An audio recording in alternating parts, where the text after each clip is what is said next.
Welcome to my channel Starlight Sci-Fi Stories. Thanks for watching. Please like and subscribe.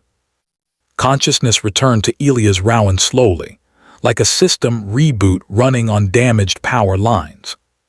First came sound, the steady hum of life support fans, the distant vibration of a station waking for morning shift, metal expanding as temperature controls adjusted. Then came weight. Warmth pressed against his chest. Elias did not move. Years in security had taught him to wake without panic. Panic got people killed. Stillness kept you alive long enough to understand what was wrong. His mind, still fogged with exhaustion, began listing facts. He was lying on his back. He was in his quarters. He had not gone to bed alone. That last thought cut through the haze like a blade. There is someone in my bed. Breathing touched his collarbone, slow, even, deep. A sleeper. Elias opened his eyes. Artificial dawn spilled through the viewport, washing the room in pale gold. The light caught strands of silver-black hair spread across his chest. Hair that was not human. His breath stopped. Carefully, painfully, slowly, Elias lowered his gaze. A woman slept against him. Not human, not even close. Her skin held a faint inner glow, soft and natural, like starlight filtered through mist. Her features were sharp and elegant, too perfect to be accidental. One long, pointed ear peeked from beneath her hair and twitched slightly as she dreamed. Recognition hit him so hard his heart stuttered. Queen Valera. Supreme voice of the Cathari conquered. Commander of 12 star systems. The most politically dangerous being Elias had ever protected. She was curled against him, one arm resting on his chest, her head tucked beneath his chin as if it belonged there. His arms were around her. Not loosely. Not by accident. Protectively. One arm wrapped around her back.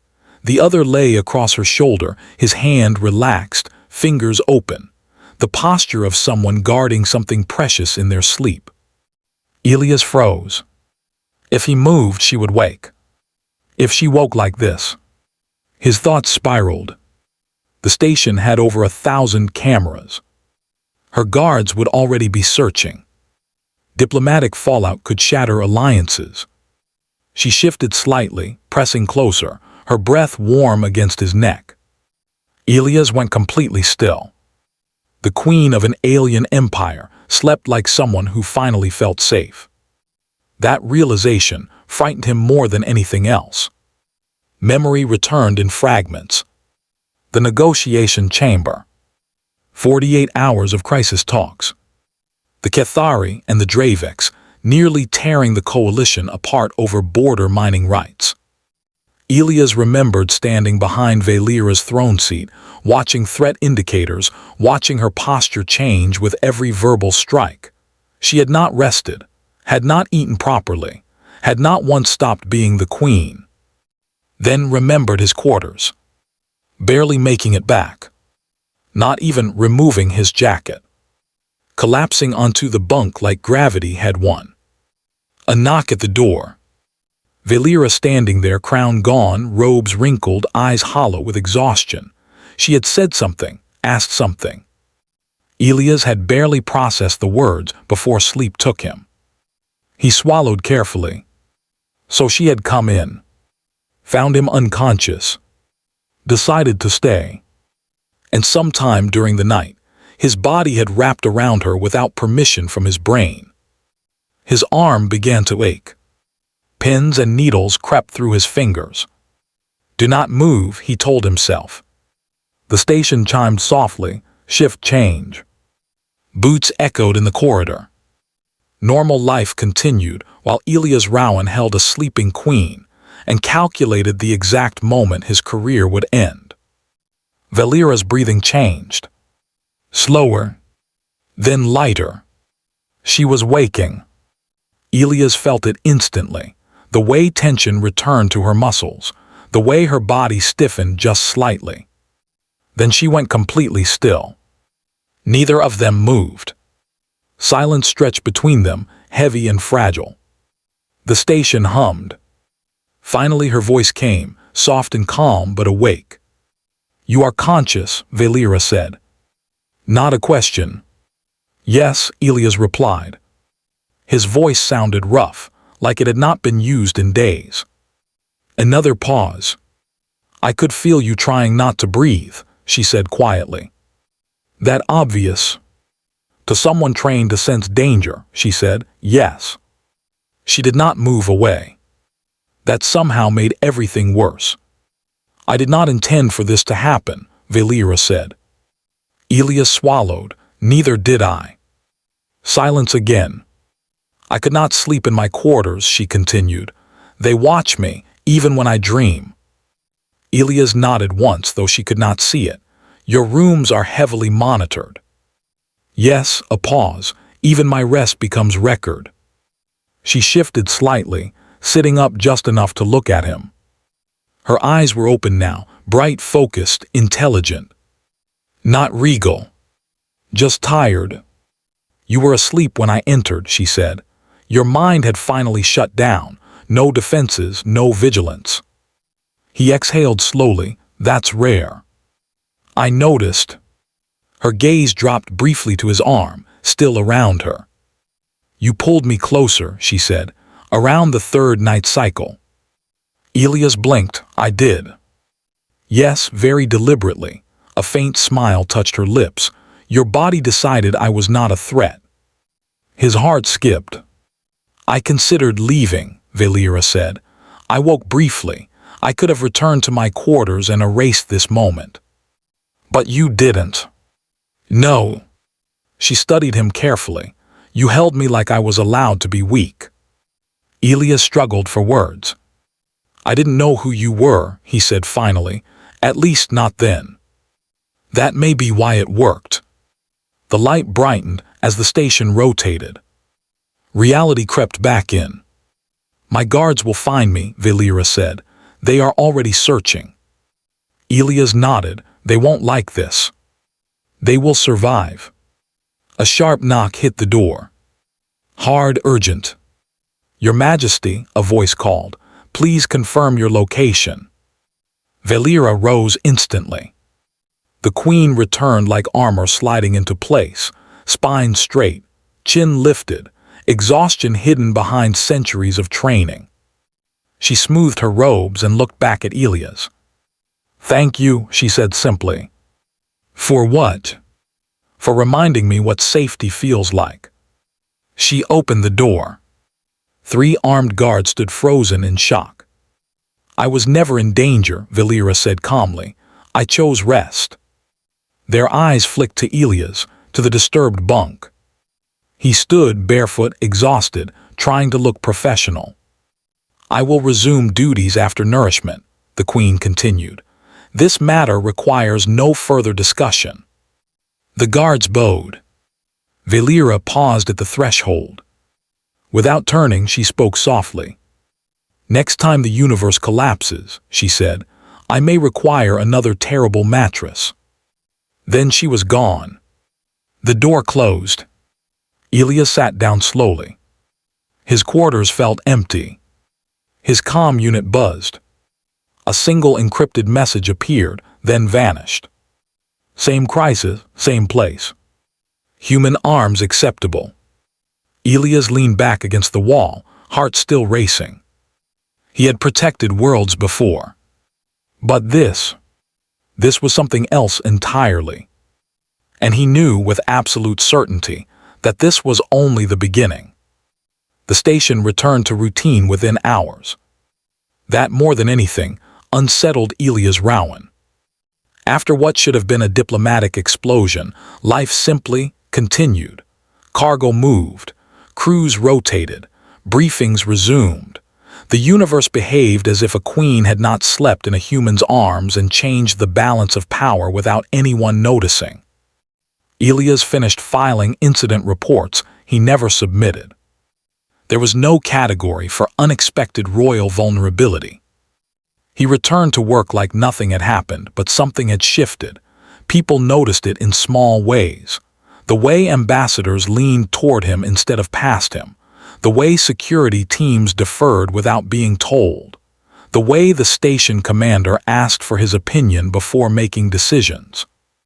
Humanity had always been useful. Now it was becoming necessary. 3 days later, the emergency alert sounded. Not loud. Not panicked. Controlled. Which meant real danger. Elias was already moving before the message finished playing. All senior security to conference level. Multi-sovereign incident. The room was full when he arrived. Humans, Cathari, Dravex, 2 species that technically had no legal standing but had shown up anyway. Holographic banners flickered as communication links struggled to stabilize. At the center of the chamber stood Queen Valera. Not seated. Not armored in ceremony. Standing. Her crown was absent. The room fell silent when Elias entered. Valera turned her head slightly, just enough to acknowledge him. That was all. But it was enough. Begin, she said. The holodable activated, showing a red boundary line cutting through star systems like a wound. The Dravex coalition has mobilized fleets along the Cathari border, Valera said. They claim defensive posture, we claim provocation. A Dravex envoy hissed softly. Your mining expansion violated ancient agreements, which you abandoned during your last civil fracture, Valera replied calmly. Tension thickened. Weapons were not drawn. Yet, Elias studied the data. Fleet positioning. Logistics chains. Reaction times. They were not posturing. They were preparing. This becomes war in 72 hours, Elias said quietly. Every head turned. A human had spoken without permission. No one challenged it. The Dravex envoy sneered. Your species is young, you do not understand. I understand exhaustion, Elias interrupted. I understand what happens when leaders are pushed until mistakes feel easier than restraint. Silence. Valera's eyes never left him. The Dravex are not bluffing, Elias continued. But neither are the Cathari. This isn't about territory, it's about who breaks first.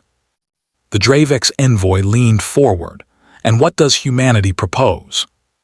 Elias exhaled. We propose a pause. Laughter rippled.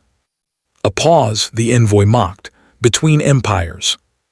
Yes, Elias said, because humans are the only ones here not fighting for history. Valera turned fully toward him now. Elias met her gaze. Humans don't carry ancient grudges, he continued. We don't inherit wars. We burn ourselves out trying to keep everyone else from destroying each other. A murmur spread. And because of that, he said, we're trusted. Valera stepped forward. He speaks truth, she said. Humanity has stood between our crises more times than recorded. The Dravex envoy hissed, and what does this pause cost? Elias answered without hesitation. Us. The room froze. We place human personnel aboard both fleets, Elias said. Observers, unarmed. If either side fires, they kill humans first. Outrage erupted. That is madness. That is manipulation. Valera raised one hand. Silence fell instantly. You would place your own people in the line of fire, she said softly. Yes, Elias replied. Because if we don't trust ourselves with that risk, we have no right asking others to stand down. She searched his face. Not as a queen. As someone who remembered sleeping safely for the first time in months. You are certain, she asked. Elias nodded. Humans are good at one thing, absorbing pressure so others don't have to. The Dravex envoy's mandibles twitched. And if one of your people dies? Then the galaxy sees who chose war, Elias said, and who tried to stop it. Silence stretched. Finally, the envoy leaned back. Agree, it said bitterly. One cycle, no more. Valera nodded. One cycle. The fleets halted. Humans boarded both sides. Elias watched shuttles depart with men and women who did not ask questions, who did not hesitate, who understood exactly what they were offering. The galaxy held its breath. The attack came anyway. Not from either fleet.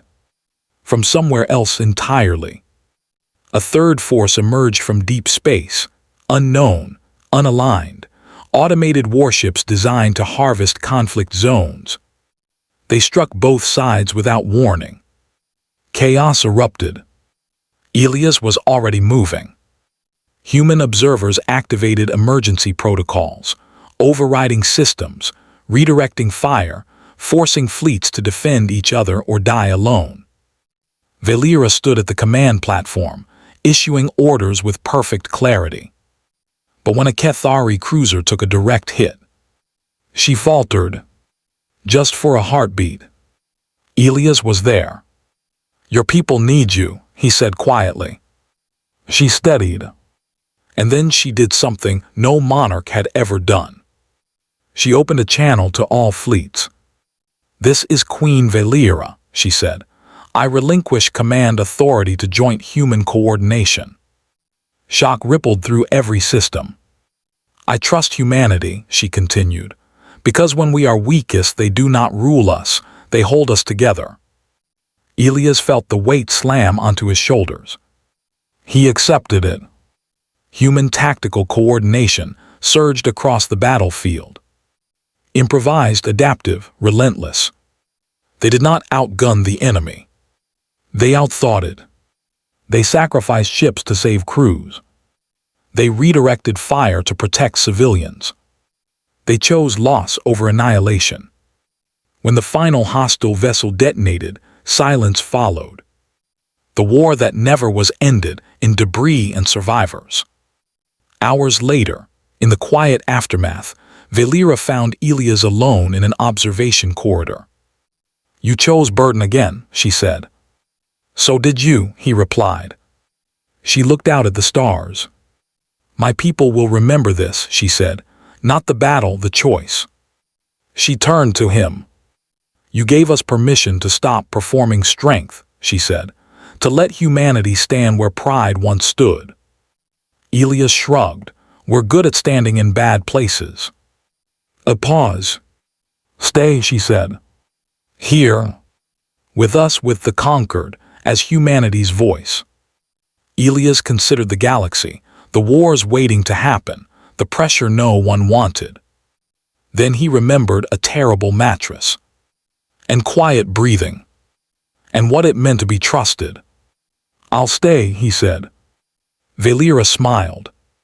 Not as a queen. As a person. Years later, historians would write that humanity did not conquer the stars.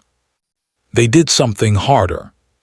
They became the place where empires rested, where rulers laid down crowns, where wars paused long enough to remember why peace mattered. And when asked how it began, they would say, it began when a queen chose to sleep in human arms, and the galaxy never forgot what safety felt like. End.